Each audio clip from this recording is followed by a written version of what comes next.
People are severely underestimating Adrien BRONER in this fight. Adrien BRONER's been dominant at 140 pounds, and he's undefeated at that weight as he continues to proclaim. At 140 pounds, he's beaten Ashley Theophane,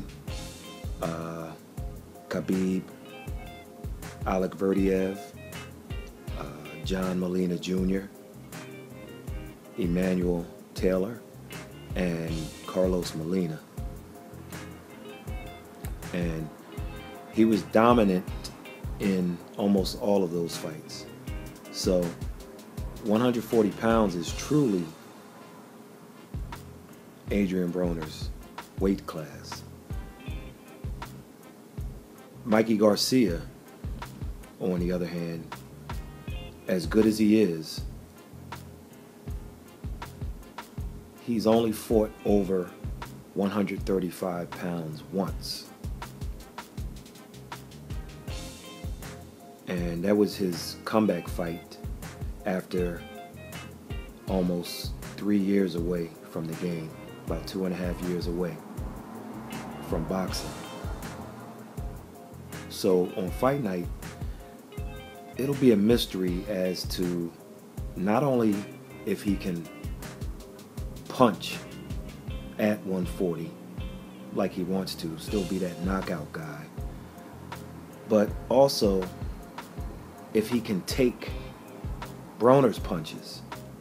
You got to look at both sides of that. Now, I think over the course of the past month or so, quite a few people have been overvaluing MIKEY Garcia without any credible data to kind of back him. Even more, many people have begun to discredit BRONER in this fight, and that includes, of all people, the Vegas odds makers. I really don't understand it. For some odds makers, the opening line had MIKEY Garcia as high as 5-1 favorite, and I don't get it. Then now those odds have come down because more bets have been placed on BRONER over the past few weeks, but I don't know what Vegas, the odds makers, are looking at in this fight. I really don't. Now, as of a few days ago, a lot of boxers are coming out and picking BRONER, or those who originally picked Garcia are now kind of changing their pick to Adrien BRONER. A lot of the video that show his training have been released, and they see how hard he's been working and how serious he's been, and the fact that he owns that weight class. And I think people are changing their pick. Some notables, Hector Camacho Jr., Adrian Granados, who just fought BRONER, Dewey Cooper, Linnell Bellows, Regis Prograis, Andrew Tabiti, Kofi Jantua, all picked AB, with Cooper liking AB by knockout. You got some, you got writers like Michael Woods picking BRONER. You got trainers like Brian McIntyre and Ronnie Okay Shields. Sorry, I gotta do that every time I say Ronnie Shields' name. Listen, 140 pounds is Broner's weight. And there's too much of a mystery for Garcia at the weight. Excuse me, that these guys are going with Adrien BRONER. Listen, I'm not going to break this fight down and do a bunch of keys to victory and all of that. Rather, I'm going to look at a checklist of advantages. Okay? So let's look at the checklist and see who gets the check mark, who we're going to check off for each of these. Speed. Got to check BRONER on that one. Size. Check mark goes to AB. Resume. That's definitely Adrien BRONER. The weight class. Once again, Adrien BRONER. MIKEY. 140 is not his weight. Boxing skills. I'm going to go even on that one. I'm going to go even. The chin. While I'm leaning Adrien BRONER on this one, I'm going to go even. I'll talk about that a little bit. The power category. Now, I want to say MIKEY Garcia, although at 40, BRONER has either stopped or dropped guys hard. Ashley Theophane was a stoppage. Khabib Alekverdiev, stoppage. John Molina, he dominated. Emmanuel Taylor, he dropped. And Carlos Molina. So I want to call power a toss-up at this point because we just don't know. The mid-range game, I'll give that to Garcia. Experience, got to go with BRONER. Athleticism, got to go with BRONER. Inside fighting, Adrien BRONER is a beast on the inside. So the majority of what I'm checking off is going to Adrien BRONER. Listen, Adrien BRONER's career is on the line in this fight. His career is on the line. He has everything to lose in this fight. He's got family issues, child support, he's got bills to pay. This is Adrien BRONER's career at stake. And he's been training like it. He's been training like an animal in Colorado. He's on weight. This is it for him. He loses here and all of his big paydays are over. Trust me. He knows this. This is the biggest fight of Adrien BRONER's career.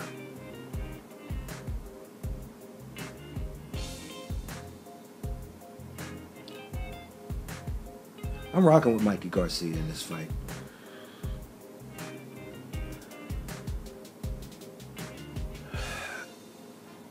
You know, you have to wonder how exciting this fight will be, because in reality, what we're looking at is two counterpunchers going against each other. It'd be kind of like Pernell Whitaker fighting a Floyd Mayweather. It's like, no, you go ahead and throw the punch. No, you go ahead. So you got two counterpunchers, two natural counterpunchers here. And this fight could go either way. This is a tough fight to predict because there are just a lot of variables. Too many, to be exact. And when you look at Broner, the fighters who gave Adrien BRONER problems are guys who came forward with volume and pressure. If you look at Paulie Malignaggi, volume. Sean Porter, volume, pressure. Marcos Maidana, pressure, volume, power. Adrian Granados, volume. Daniel Ponce de Leon, power, pressure, volume. Those are the type of guys that do that. But that's not MIKEY Garcia. MIKEY Garcia is a cerebral guy, a guy who kind of takes his time, tries to break you down, looks for openings, looks for opportunities, but he's not coming with volume and pressure as well as the power to go along with it. He's just not straight ahead and trying to attack you like a De Leon or a Maidana. So what I envision is, I think MIKEY Garcia will have his hands full with Adrien BRONER's speed, his timing, his reflexes, his size, his durability. I think early on, this fight could start out like Pavlik versus Taylor 1. Kelly Pavlik versus Jermaine Taylor, the first fight. I really expect AB to be too quick early on for MIKEY Garcia, just as Taylor was for Pavlik. And I think BRONER will be most dangerous as far as knocking MIKEY out through the first 5 or 6 rounds. I believe by then, by the 5th, 6th round, the fight will change a bit, and MIKEY will start to try to break Adrien down as Adrien becomes more flat-footed. Slowly break him down as not to get caught with a big counter shot by AB. And so I believe Garcia will start to wear BRONER down with his sharp, well-timed punches while trying to avoid those big counter shots by BRONER. Eventually, I think AB will start to look discouraged when the single shots or the 1-2s that he's throwing start getting countered by MIKEY Garcia's combinations. In my opinion, BRONER's best chance is to use his jab and come forward against Garcia, especially early on.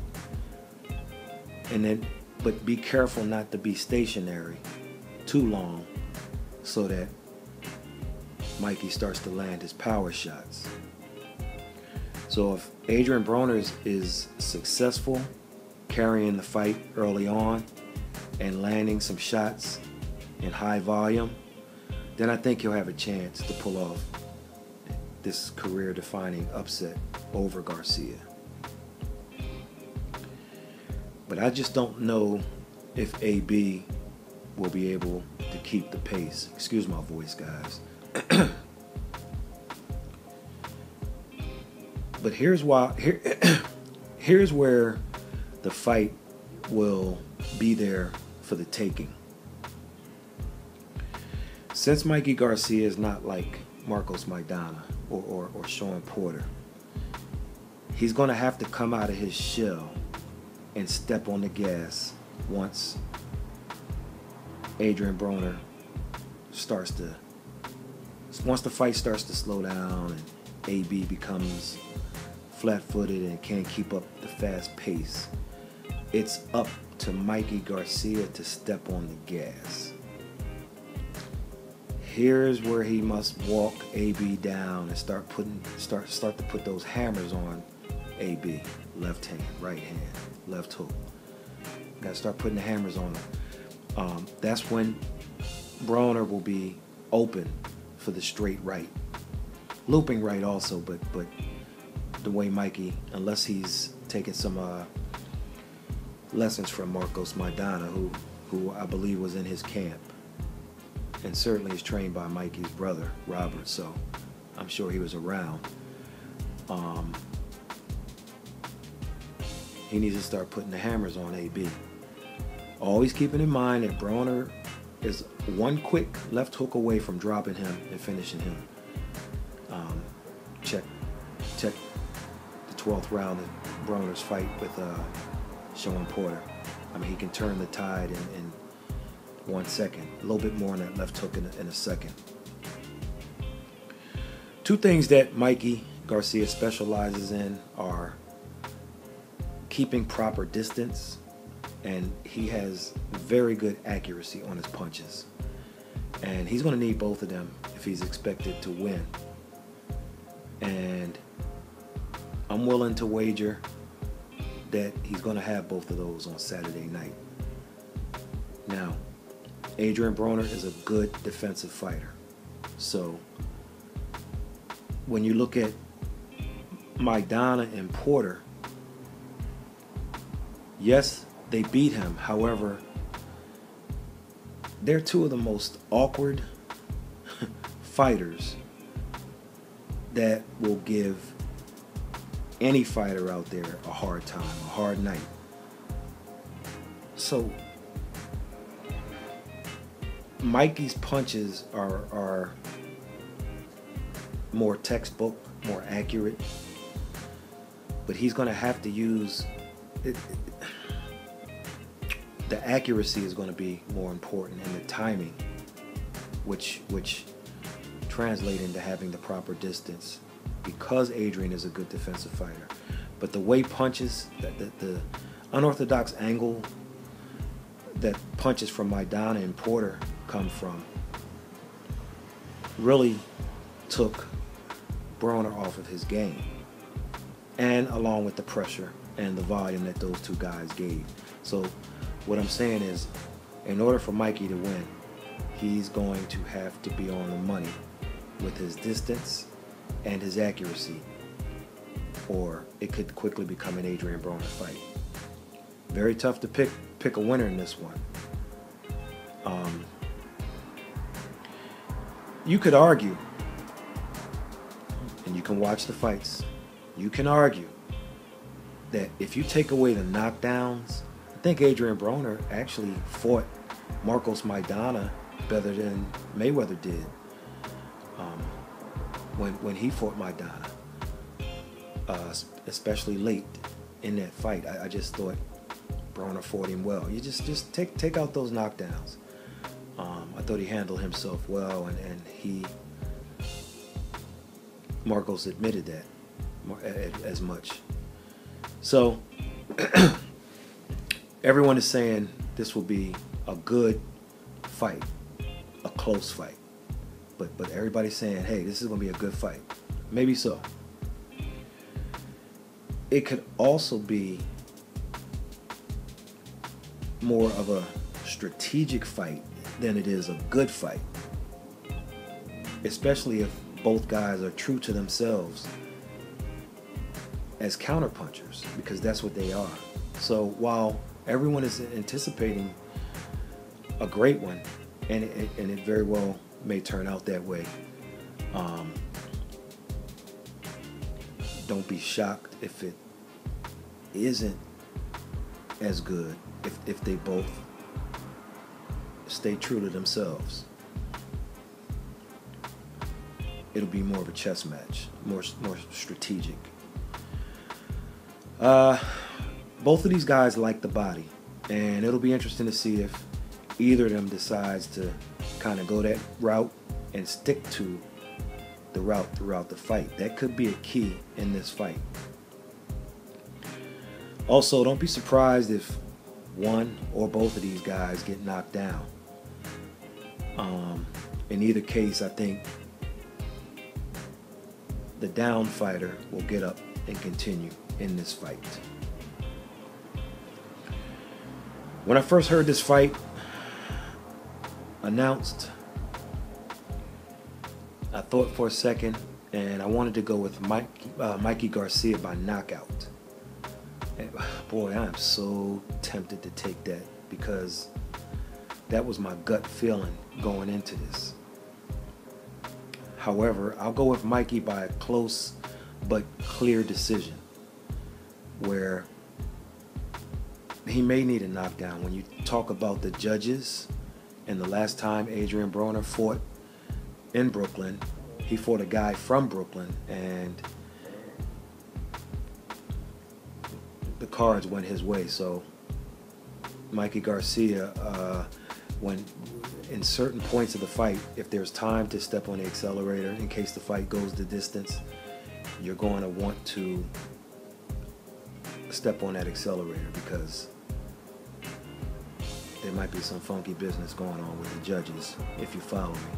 And I need to find out who they are to kind of look at it from a historical perspective, to kind of see if you can conduct some trend analysis and find out how these judges will behave in a close fight. Nevertheless, I'm gonna go with Mikey by a close but clear decision. This is BRONER's weight, and Mikey, hasn't really had too much of a history here at 140.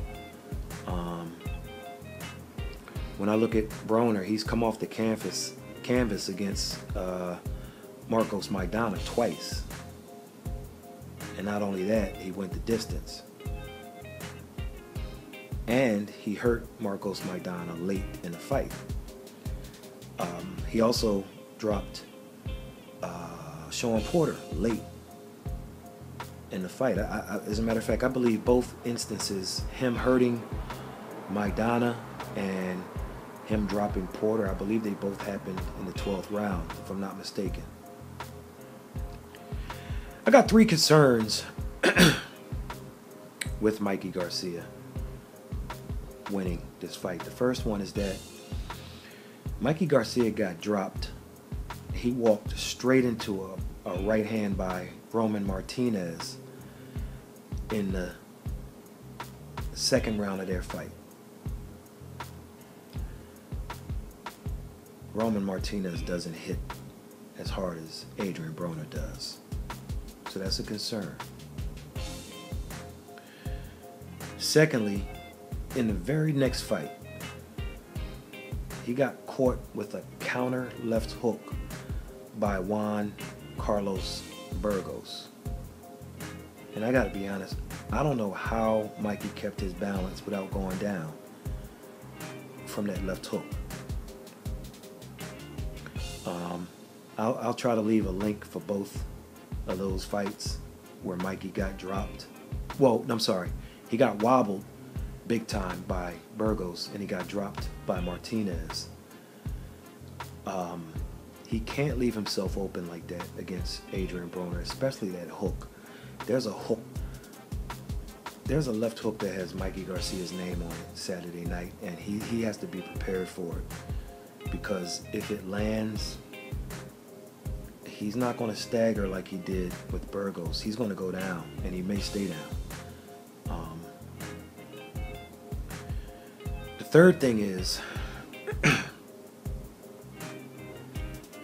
Mikey Garcia was off for almost 3 years. He's back, but he's only fought 2 times in 3.5 years. So Saturday night will be pretty much his 3rd fight in about 4 years by the time he fights after the BRONER fight. So let's just say he's fought 2 times in almost 4 years, like 3.5 years. That's a concern. And now you're doing it at Adrian's weight class. In the end, there are two reasons I'm picking MIKEY Garcia. I won't say what they are now, but if MIKEY Garcia wins, I'll explain it in the next video that I do after the fight. But there are two reasons. One reason is something I saw, and the other reason is something I heard. And I'll tell you what those two things are in the next video. Probably late Saturday night, maybe Sunday. I got some traveling to do, so. But I'll get it up, and I'll give my reasons as justification. One thing I don't like is people always take something some celebrity or some athlete says and they kind of run with it. And it just, well, it's like such and such said. And I'm like, yeah, but sometimes you have to use your brain. And Adrien BRONER said that, he said if he fought all of MIKEY Garcia's opponents, he'd be 36-0 with 36 knockouts. Maybe so. But then he added that if Garcia fought all of his opponents, he wouldn't have been able to beat Sean Porter or Marcos Maidana. Maybe not. But Adrien, you couldn't beat them either. So what's your point? What he should have done is take someone that he beaten and say, I don't think MIKEY could have beaten this guy that I beat. But everybody, so I see these videos and they're like, well, it's like BRONER said. He'd be 36-0 with 36 knockouts if he fought Garcia's guys, but Garcia couldn't beat guys on his resume like Porter and Maidana. Yeah, and neither could Adrien. So it doesn't, come on, man. You guys need to start thinking for yourselves out there and just stop looking for quotables and just repeating them without thinking. Anyway, everyone's excited about the Jarrell Big Baby Miller versus Gerald Washington fight. Listen, Jarrell Miller is a bit of a media creation. He is from Brooklyn, and his trash talking game is on that prime Antonio Tarver level. Okay, so everybody wants that. They want him to win because now, because he's going to call Deontay Wilder out. I get all of that. Yada, yada, yada. Okay. So Miller's 18-0-1. The draw was with my man Joey DeVaco. Decent fighter. But listen, the main deal with Baby Miller is his weight. In his last fight, he weighed 296 pounds. And I think that was the Showbox fight. They put him on Showbox. And the fight before that, I think he was in it like the 270s, I believe. Don't quote me on that one, but it was up there. It wasn't 296, but it wasn't 250 either. So Miller does have 7 knockouts in a row. I kicked it with him a couple weeks ago, actually.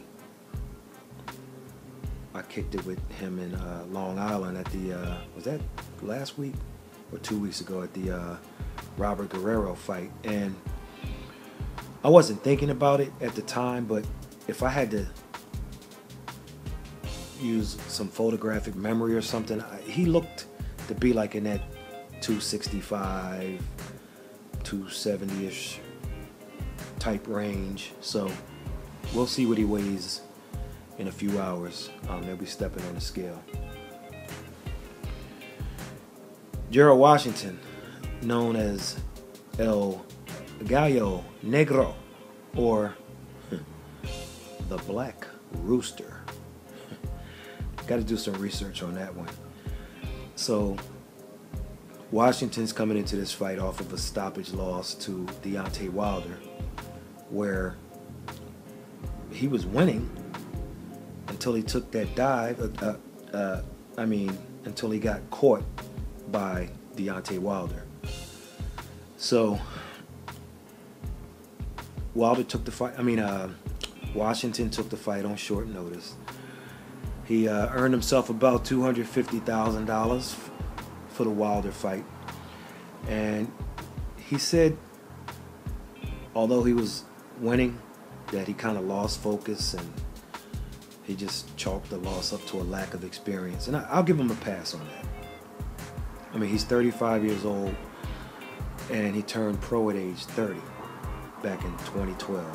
So I'll give him the lack of experience pass. He was a football player at USC and he was on a couple of NFL teams, practice squads before that. So late bloomer. But because he's 35, this may be his big shot. You upset Miller, and bigger things may come your way, like a fight with Louis Ortiz, the big Cuban. So this fight more than likely will be fought at a slow pace. If Washington can speed things up a little bit, he might have a chance. Everyone I've talked to believes that it'll be an easy mid-round or early knockout for Miller. I'm not so sure about that. In the end, I get the feeling that there's going to be some sort of controversy in this fight, however it goes. I won't pick a winner, but I wouldn't rule out a competitive fight down the stretch, but then some type of controversy.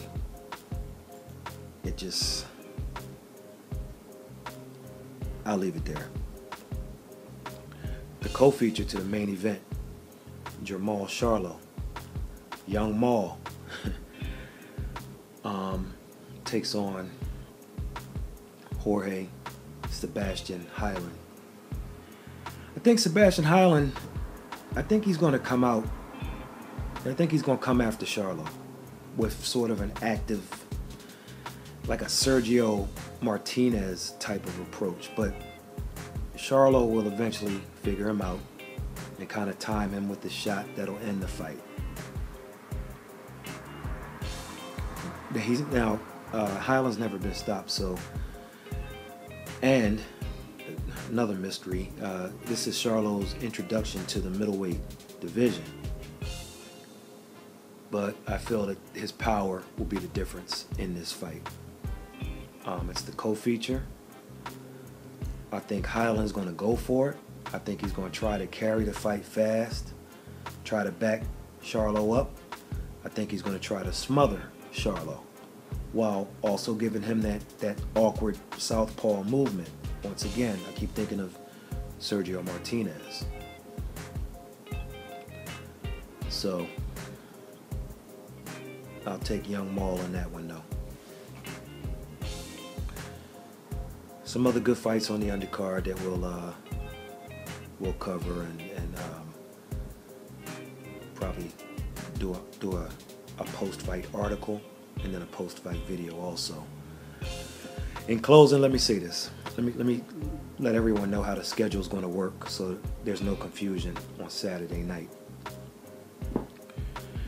All right, so listen up.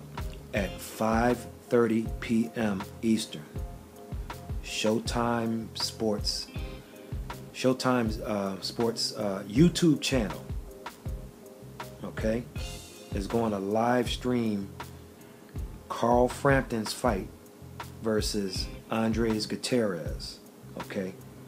So it starts at 5:30 p.m. on Showtime's YouTube channel. It may also be on the Facebook channel, I'm not sure, but definitely on the YouTube channel. Then beginning at 7:15 p.m. Eastern, and I think here's where they made the mistake. At 7:15 p.m. Eastern, Gerald Washington and Jarrell Miller, plus the Irish sensation Katie Taylor.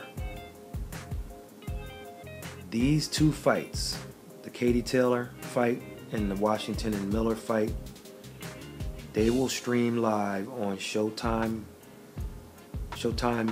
Boxing's Facebook page and then the Showtime Sports YouTube channel. I think they made a mistake.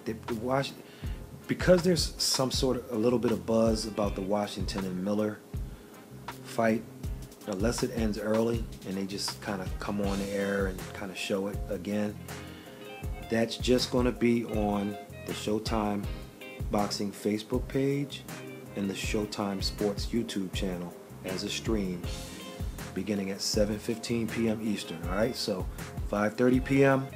on Showtime's YouTube channel and maybe the Facebook channel. You got the Carl Frampton versus Gutierrez. Then at 7:15 p.m., Katie Taylor and her fight, and Gerald Washington and Jarrell Miller in their heavyweight fight. I don't know which one they're going to show first. But those two fights will stream live on Showtime Boxing's Facebook page and the Showtime Sports YouTube channel. Then, and they'll drag that one along. You might get to see other stuff like Warren. So, because you're talking almost 2 hours of action, and if things happen quickly, then I'm sure they'll add some other fights. Then at 9 p.m., it'll be Charlo versus Heiland as the co-feature, followed by Broner versus Garcia. 9 p.m. Eastern on Showtime. So make sure you check it out. Tell me below who you think will win the fights this weekend and why. Just don't say, hey, well, I'm from Cincinnati, so I got to roll with AB. No. Tell me why, who, and why. Please subscribe to our YouTube channel, and we'll catch you in the next one.